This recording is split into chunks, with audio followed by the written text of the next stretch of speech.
นิทานเรื่องชายชรากับเด็กชายผู้กล้าหาญนานมาแล้วมีชายชราคนหนึ่งแกเป็นครูมาทั้งชีวิตและรักลูกศิษย์มากลูกศิษย์ก็รักแกมากเช่นกันแต่คนอื่นๆที่ไม่ใช่ลูกศิษย์ของแกกลับมองว่าแกเป็นคนบ้าสติเฟื่องใส่เสื้อผ้าก็เก่าๆขาดๆหนวดเคราก็เฟิ้มรุงรังดูไปก็คล้ายคนบ้าขึ้นทุกวันแต่แกก็ไม่เคยสนใจคำพูดของคนเหล่านั้นเลยยังคงดำเนินชีวิตไปตามที่เขาต้องการเพราะคิดเสมอว่าตนเองไม่เคยไปทำให้ใครเดือดร้อนมีแต่จะช่วยเหลือมาตลอดด้วยพื้นฐานจิตใจของแกนั้นเป็นคนดีมีเมตตาและทุกๆวันแกก็จะต้องตื่นเช้าเพื่อไปเดินออกกำลังกายเพื่อให้ร่างกายนั้นแข็งแรงอยู่เสมออย่างวันนี้ก็เช่นกันแกก็ได้ออกจากบ้านตั้งแต่ตะวันยังไม่ขึ้นแต่ก็มีความสว่างให้มองเห็นเส้นทางที่เดินได้อย่างสบายแต่ขณะที่แกกำลังเดินอยู่นั้นก็ได้เหลือบไปเห็นลูกสุนัขสีดำตัวหนึ่งมันผอมโซเหลือแต่กระดูกจนไม่สามารถลุกขึ้นเดินได้ชายชราผู้ใจบุญจึงรีบเข้าไปช่วยเหลือมันและอุ้มมันขึ้นมาไว้ในอ้อมอกด้วยความสงสารและเอ็นดูโถเจ้าม้าน้อยทำไมเจ้าถึงได้ผอมโซขนาดนี้นี่คงไม่ได้กินอาหารมาหลายวันแล้วสิมาเดี๋ยวตาจะพาไปกินอาหารนะว่าแล้วแกก็อุ้มเจ้าม้าน้อยดำคลับไปตามทางเพื่อจะกลับเข้าบ้านชาวบ้านที่เดินผ่านไปมาต่างก็รังเกียจที่เห็นชายชราที่สกปรกอยู่แล้วยังอุ้มลูกหมาที่สกปรกมาด้วยทุกคนจึงพยายามเดินหลบหลีกไปให้ไกลๆไม่อยากเข้ามาใกล้ๆแต่แกก็ไม่สนสายตาคนพวกนั้นอุ้มหมาน้อยไปที่ร้านค้าข้างทางเพื่อซื้อนมและขนมแล้วก็นำมาป้อนให้มันกินแล้วก็ยังฉีกชายเสื้อของตัวเองชุบน้ำมาเช็ดเนื้อเช็ดตัวให้กับมันจนสะอาดสะอ้านเมื่อได้กินนมกินอาหารมันก็มีอาการดีขึ้นเริ่มลืมตาได้หลังจากที่ไม่มีแรงปิดตาตลอดหลังจากที่เห็นมันดีขึ้นมาก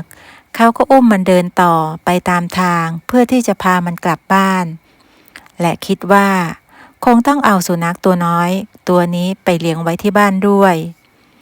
ระหว่างทางที่เดินนั้นก็ได้มีหญิงแก่คนหนึ่งกำลังจับจ้องมองตาเท่าที่กำลังอุ้มหมาน้อยสีดำเดินไปตามทางเดินเล็กๆไม่นานนักหญิงแก่คนนั้นก็โผล่มาดักหน้าและบอกว่านางคือเจ้าของสุนัขและขอลูกสุนัขตัวนั้นคืนซึ่งชายชราก็คิดว่านางคงเป็นเจ้าของสุนัขจริงๆจึงได้ยกลูกสุนัขตัวนั้นให้ไปโดยไม่คิดอะไรในคืนนั้นชายชราก็ได้หวนคิดถึงหญิงแก่ที่อ้างว่าเป็นเจ้าของสุนัขเขาแปลกใจเมื่อนึกถึงสายตาอันน่ากลัวของนางจึงรู้สึกเป็นห่วงเจ้าหมาน้อยขึ้นมาเช้าวันต่อมาจึงรีบไปตามหาหมาน้อยกับหญิงชราคนนั้นเขาคิดว่านางต้องพักอยู่ที่เพิงพักริมทางที่ใดสักแห่ง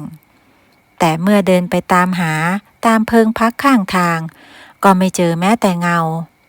เขาร้อนใจมากป่านนี้เจ้าหมาน้อยมันจะเป็นอย่างไรบ้างและแล้วเขาก็ได้พบกับหญิงชราคนเดิมนั่งยิ้มให้กับเขาชายชราจึงรีบตรงเข้าไปสอบถามถึงลูกสุนัขตัวน้อยนั้นว่ามันเป็นอย่างไรบ้างข้าจะมาดูว่าเจ้าหมาน้อยตัวนั้นมันเป็นยังไงบ้างไม่ทราบว่าตอนนี้มันอยู่ที่ไหนทำไมข้าจะต้องบอกเจ้าด้วยล่ะในเมื่อมันเป็นสุนัขของข้าหญิงชราตอบแล้วก็เดินหายเข้าไปในป่าชายชราจึงได้แต่ยืนเศร้าสงสารเจ้าหมาน้อยตัวนั้นจากนั้นแกก็เดินคอตกไปตามทางแล้วจู่ๆแกก็ได้ยินเสียงหมาน้อยร้องขึ้นมาแกดีใจมากและคิดว่าจะต้องเป็นหมาน้อยตัวนั้นแน่ๆจึงรีบค้นหาว่ามันอยู่ที่ใด แล้วก็ไปเจอมันนอนอยู่ในท้องร่องริมทางนั่นเองชายชราไม่รอช้ารีบอุ้มมันขึ้นมาจากท้องร่องแล้วพามันหนีไปจากจุดนั้นเพราะกลัวว่าหญิงชราคนนั้นจะกลับมาเห็นและเอามันกลับไปอีกเร็วเข้าไอ้ดำเราต้องรีบไปจากที่นี่เดี๋ยวยายแก่นั่นมาเห็นเจ้าก็จะจับเจ้าไปอีกแกรีบอุ้มเจ้าดำเดินไปให้ไวที่สุดเท่าที่จะไวได้แต่แล้วหญิงแก่คนนั้นก็โผล่มาดักหน้าแล้วตะคอกเสียงดังๆว่าเจ้าจะเอาหมาน้อยข้าไปไหนมันเป็นของข้าเจ้าไม่มีสิทธิ์จะเอามันไปไหนทั้งนั้นนี่ยายแกหมาตัวนี้มันไม่มีเจ้าของมันนอนหิวโหยอยู่ริมถนนเจ้าจะมาอ้างว่าเป็นเจ้าของมันได้ยังไงหลีกไปข้าจะพามันไปเลี้ยงที่บ้านไม่ได้เจ้าเอามันไปไหนไม่ได้เอามาให้ข้าเดี๋ยวนี้นะตาแก่พวกหมาแมวจรจัดที่ไม่มีเจ้าของมันเป็นของข้าทั้งนั้นหญิงแก่คนนั้นโกรธมากจนใบหน้าของเขาบิดเบี้ยวในตาเป็นสีแดงน่ากลัวแล้วก็กลายร่างเป็นนางแม่มดจมูกแหลมสวมหมวกดามปลายแหลมถือไม้เท้าหนึ่งอันใบหน้าเหี่ยวย่นกว่าเดิมนางเดินตรงเข้ามาแย่งหมาน้อยจากมือชายชราไปอย่างง่ายดายตอนนั้นแกยังตกตะลึงและนางแม่มดก็จับหมาน้อยใส่ลงไปในย่ามแล้วก็หายตัวไปต่อหน้าต่อตาแต่เมื่อครูแกได้สติก็ยิ่งสงสารหมาน้อยที่ต้องถูกนางแม่มดจับตัวไปนางแม่มดจะเอาพวกหมาพวกแมวไปทำอะไรกันนะชายชารารีบเดินกลับบ้านใจก็เป็นห่วงพวกสัตว์เหล่านั้นกลัวว่านางแม่มดจะเอาไปฆ่าเมื่อกลับถึงบ้านก็คิดหาวิธีว่าจะไปเอาหมาน้อยและสัตว์เหล่านั้นมาจากเงื้อมมือนางแม่มดได้ยังไงเช้าวันรุ่งขึ้นชายชราก็ออกเดินเท้าแต่เช้ามืดเพื่อออกกำลังกายอย่างเช่นทุกวันระหว่างทางก็ได้แวะดื่มน้ำชาที่ร้านริมทางและได้เจอลูกศิษย์ของแกคนหนึ่งที่ชื่อว่าชิดเห็นอาจารย์ของเขาดูเศร้าๆมีปัญหาในใจจึงได้ถามแกไปว่าเกิดอะไรขึ้นชายชราก็ไม่ยอมบอกเขาจะบอกเรื่องแม่มดกับเด็กไม่ได้ไม่มีอะไรหรอกว่าแต่เองเถอะจะไปไหนล่ะข้าจะไปบ้านย่าพอดีแม่ให้ไปทำธุระจ้ะงั้นเองก็รีบไปเถอะประเดี๋ยวข้าก็จะกลับเหมือนกันจากนั้นทั้งสองก็แยกย้ายกันไปแต่ไม่ว่าเขาจะพูดเรื่องนางแม่มดให้ใครฟังก็ไม่มีใครเชื่อพวกเขาหัวเราะเยาะและบอกว่าคงอ่านหนังสือนิทานมากเกินไป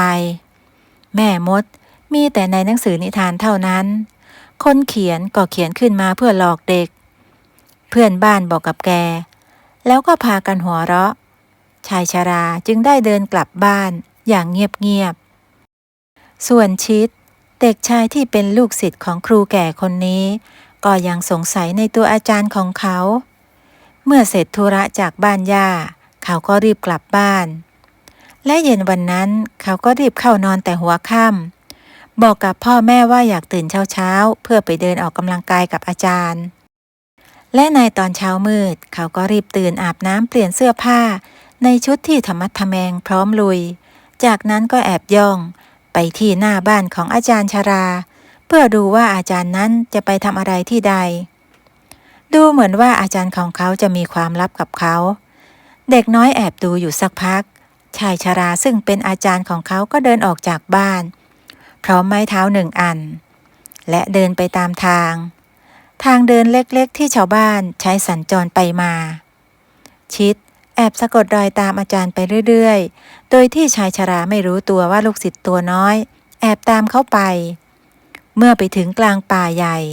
นางแม่มดก็ปรากฏกายขึ้นชายชราก็หยุดชะงักชิดที่เดินตามมาห่างๆก็ตะลึงเขาไม่เคยเห็นแม่มดตัวเป็นๆแบบนี้มาก่อน เคยเห็นแต่ในหนังสือนิทานเด็กน้อยขยี้ตาและมองดูใหม่เพื่อความแน่ใจว่าตนเองนั้นไม่ได้ฝันไปนี่นางแม่มดจริงๆด้วยแล้วอาจารย์มาทำอะไรที่นี่นะเด็กน้อยแอบดูอย่างเงียบๆและเห็นว่าทั้งสองนั้นได้พูดคุยกันแต่ไม่ได้ยินว่าคุยเรื่องอะไรและนางแม่มดก็ดึงแขนอาจารย์และหายตัวไปพร้อมกันต่อหน้าต่อตาเขาชิดตะลึงตาค้างปากค้างนี่มันอะไรกันพวกเขาหายไปไหนเด็กชายรวบรวมสติและสูดลมหายใจเข้าไปลึกๆแล้วพนมมืออ้อนวอนต่อสิ่งศักดิ์สิทธิ์ขอให้ช่วยอาจารย์ของเขาด้วยเถิดแล้วก็มีแสงสีฟ้าปรากฏขึ้นตรงหน้าพร้อมกับนางฟ้าแสนสวยคนหนึ่งหนูน้อยเจ้ามีอะไรให้ข้าช่วยเหลือจงบอกข้ามาพี่นางฟ้าอาจารย์ของข้าถูกแม่มดจับตัวไปข้าไม่รู้ว่าจะช่วยอาจารย์ได้ยังไงโปรดชี้แนะข้าด้วยเมื่อนางฟ้าได้ฟังดังนั้นก็หยิบตลับเล็กๆออกมา2 ตลับแล้วก็ยื่นให้ชิดเด็กน้อยผู้มีความกตัญญูต่ออาจารย์ของเขาผงทั้ง2อย่างนี้สามารถกำจัดนางแม่มดร้ายได้เป็นผงเย็นและผงพริกไทยเด็กน้อย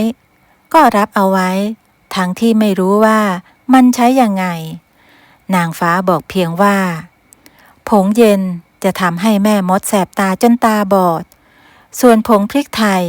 จะทำให้นางแม่มดสลายตัวและหายไปในที่สุดเมื่อเด็กชายเข้าใจแล้วนางฟ้าก็ได้บอกทางที่จะไปช่วยชายชราซึ่งเป็นอาจารย์ของเขาชิดเดินไปตามทางที่นางฟ้าบอกพร้อมกับตลับผงทั้ง2อย่างไว้ในมือเด็กชายเดินไปเรื่อยๆแล้วเขาก็พบว่าตัวเองได้เดินอยู่ในถ้ำใต้ดินที่มืดมิดและน่ากลัวแล้วจู่ๆไม้ในมือที่เขาถืออยู่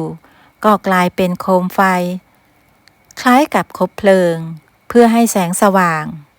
ทำให้เขารู้สึกดีขึ้นและไม่กลัวอีกต่อไปเขาเดินถือคบเพลิงไปตามทางเดินแคบๆภายในถ้ำที่เงียบสงัดมีเพียงเสียงฝีเท้าของเขาที่เหยียบย่ำลงไปบนพื้นหินภายในถ้ำไม่นานเขาก็ไปโผล่อีกทางหนึ่งตอนนี้คบเพลิงในมือก็ดับลงเองเด็กชายเดินไปตามทางเดินที่สูงชันเล็กน้อยเนื่องจากเป็นภูเขาหินแต่เขาก็เดินอย่างระมัดระวังจนในที่สุด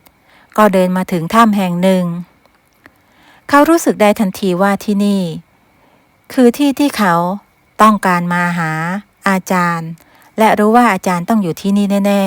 ๆชิดแอบย่องเข้าไปใกล้ๆถ้ำด้วยความเงียบที่สุดกลัวว่านางแม่มดจะรู้ตัวเขากำตลับผงทั้ง2 ชนิดไว้แน่นและเมื่อดูแล้วว่าหน้าถ้ำนั้นไม่มีคนเฝ้าจึงค่อยๆย่องเข้าไปภายในถ้ำที่มืดมิดและเขาก็ได้พบกับแสงสว่างจากกองไฟเล็กๆภายในถ้ำเมื่อเดินเข้าไปใกล้ๆก็พบกับชายชราซึ่งเป็นอาจารย์ของเขากับหมาน้อยสีดำตัวหนึ่งกำลังนอนหลับอยู่บนตักอย่างเงียบๆเมื่ออาจารย์หันมาเห็นลูกศิษย์ตัวน้อยก็ตกใจมากนี่เจ้ามาที่นี่ได้ยังไงเจ้าชิดรู้ไหมว่ามันอันตรายรีบกลับไปซะก่อนที่นางแม่มดจะเข้ามาเห็นไม่ครับท่านอาจารย์ข้าจะมาช่วยอาจารย์ออกไปจากที่นี่ให้ได้ในขณะที่ทั้งสองกำลังพูดคุยกันอยู่ชายชราก็ได้ยินเสียงนางแม่มดกำลังเดินมาจึงรีบบอกให้ชิดไปหาที่ซ่อนตัวก่อนและอย่าส่งเสียงดังเด็ดขาดเร็วนางแม่มดกำลังจะเข้ามาที่นี่แล้วเจ้าไปหาที่หลบก่อนคิดรีบไปหาที่ซ่อนซึ่งในนั้นมีหินก้อนใหญ่ก้อนหนึ่งวางอยู่เขาจึงได้ใช้มันเป็นที่กำบังกายเสียงนางแม่มดเดินสวบสาบเข้ามาอย่างช้าๆเมื่อเห็นชายชรากำลังลูบหัวหมาน้อยนางก็มาแย่งหมาน้อยจากเขาไปอุ้มและลูบหัวมันบ้าง เจ้าห้ามมาอุ้มลูกหมาของข้าอีกข้าต้องการให้มันได้กลิ่นข้าคนเดียวเท่านั้นนางพูดไปก็เดินไปมาแล้วก็ไปนั่งบนก้อนหินก้อนนั้นที่ชิดแอบซ่อนอยู่ตอนนั้นนางทำท่าฟุดฟิตฟุดฟิตเหมือนได้กลิ่นแปลกปลอมชายชราเริ่มใจไม่ดีว่านางแม่มดอาจจะรู้ว่ามีเด็กชายซ่อนอยู่หลังก้อนหินที่นางนั่งอยู่จึงทำทีกระแอมกระไอเพื่อเบี่ยงเบนความสนใจโดยความไม่พอใจนางแม่มดจึงตะคอกเสียงใส่นี่เจ้าไออะไรฮะไอซะเสียงดังลั่นข้ารำคาญแต่ข้าได้กลิ่นแปลกปลอมเข้ามาในนี้ก็กลิ่นข้านี่ไงเล่ายายแม่มดเท่าไม่ใช่กลิ่นเจ้าอย่างแน่นอนหรือว่าหลังก้อนหินนั่นนางแม่มดหันไปที่ก้อนหินขนาดใหญ่พอที่คนคนหนึ่งจะสามารถแอบซ่อนกายอยู่ด้านหลังหินนั้นได้นางค่อยๆก้าวเท้าอันเหี่ยวย่นเข้าไปใกล้ๆอย่างช้าๆชายชรากระวนกระวายใจกลัวว่าชิดจะถูกจับได้แต่เขาก็ได้แค่นั่งอยู่เฉยๆเท่านั้นซึ่งในตอนนั้นชิดก็ได้เตรียมผงแป้ง2 ชนิดไว้พร้อมแล้วและทันทีที่นางแม่มดผลักก้อนหินขนาดใหญ่ออกไปนางก็พบกับเด็กชายวัย10 ขวบคนหนึ่งซ่อนอยู่น้อยเจ้าเด็กน้อยบังอาจบุกมาถึงที่ของข้าเจ้าอย่าอยู่เลย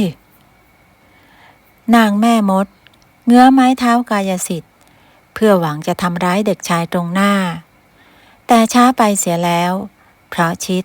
ได้สาดผงเย็นใส่นางแม่มดอย่างจังทำให้แม่มดเฒ่าเอามือกุมตาทั้งสองและร้องด้วยความเจ็บปวดโอ้ยนี่เจ้าทำอะไรกับตาของข้า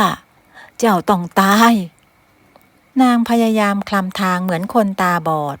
เพราะตอนนี้ตาของนางได้บอดทั้ง2 ข้างและลงไปดิ้นกับพื้นอย่างทุรนทุรายด้วยความปวดแสบปวดร้อนนางแม่มดเฒ่าเจ้าจับอาจารย์ของข้าและสุนัขของเขามาที่นี่ทำไมแม่มดขอให้เขานำน้ำมาล้างตาให้ก่อนแล้วนางถึงจะบอกทุกอย่างซึ่งนั่นคือแผนของนางแม่มดที่ชั่วร้ายซึ่งเด็กชายก็ไม่หลงกลเขาโยนผงพริกไทยใส่นางแม่มดร้ายทันทีต่อมาร่างกายของนางก็เริ่มละลายกลายเป็นของเหลวในที่สุดชายชราผู้เป็นอาจารย์และลูกศิษย์ตัวน้อยอย่างชิดก็สวมกอดกันด้วยความดีใจจากนั้นทั้งสองก็ได้เข้าไปช่วยลูกหมาลูกแมวที่นางแม่มดจับมาขังไว้นับ10 ตัวพวกมันต่างร้องระงมด้วยความหิวโหยทั้งครูเฒ่าและลูกศิษย์น้อยก็ช่วยกันนำพวกมันออกมาจนหมดและนำมันออกมาจากถ้ำแห่งนั้นและทันทีที่ออกมาพ้นถ้ำแห่งนั้นก็ถล่มลงไปในธรณีทางนี้ก็เพราะว่านางแม่มดร้ายมักจับหมาแมวไปขังไว้เพื่อกรีดกินเลือดของมันซึ่งนางก็มีความเชื่อว่าจะเพิ่มพลังให้กับนางบัดนี้นางได้ถูกสวรรค์ลงโทษแล้วนับแต่นั้นก็ไม่มีเหตุร้ายใดๆอีกพวกหมาแมวจรจัดก็ถูกนำไปเลี้ยงเป็นที่เป็นทางโดยอาจารย์เฒ่าและลูกศิษย์ของพวกเขาที่ร่วมลงขันสร้างบ้านให้กับพวกมันและมีอาหารให้มันกินอย่างเพียงพอชาวบ้านที่เคยรังเกียจอาจารย์เฒ่าคนนี้ก็เริ่มมองเขาในแง่ดีและยังได้ช่วยนำอาหารมาเลี้ยงหมาแมวจรจัดเหล่านั้นอีกด้วยอาจารย์เฒ่าเห็นพวกมันอ้วนท้วนสมบูรณ์แกก็ยิ้มอย่างมีความสุขและหลังจากเลิกสอนเด็กๆแล้วแกก็หันมาดูแลพวกมันอย่างจริงจังนี่คือความสุขในบั้นปลายชีวิตของชายชราคนหนึ่ง